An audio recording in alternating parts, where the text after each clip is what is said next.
அப்புறம் ஒரு அதிசயம்னு சொல்ல முடியாது, இது ஒரு கண்டுபிடிக்க முடியாத ஒரு உண்மைன்னு சொல்லலாம். அது என்னப்பா அது?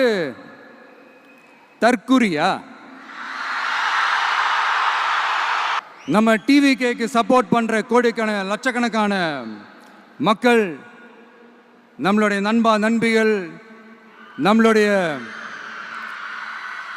ஜென்சி கிட்ஸ் எல்லாரையும் தற்குறிகள்னு சொல்லி வாங்கி கட்டிக்கிட்டு இப்போ அவங்களாம் தற்குறியெல்லாம் கிடையாது, அப்படிலாம் அவங்கள கூப்பிடாதீங்க, அவங்க சங்கிகள்லாம் கிடையாது, அப்படிலாம் அவங்கள கூப்பிடாதீங்கன்னு சொல்லி ஒரு குரல். யாருடா அந்த குரல் அப்படின்னு பார்த்தா,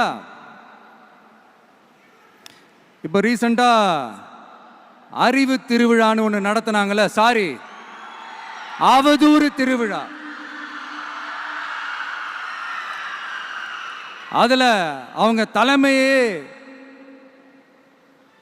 குழப்புற மாதிரி, அறிவு கண்ணை திறந்து வைக்கிற மாதிரி ஒருத்தர் பேசியிருக்கிறார்.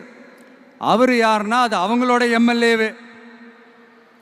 அந்த எம்எல்ஏ யாருன்னா நம்மளுடைய கொள்கை தலைவர்களில் ஒருத்தரான மக்கள் சேவகர் அஞ்சலை அம்மாளோட சொந்தக்காரர். என்னடா இது இப்படி ஆகி போச்சு?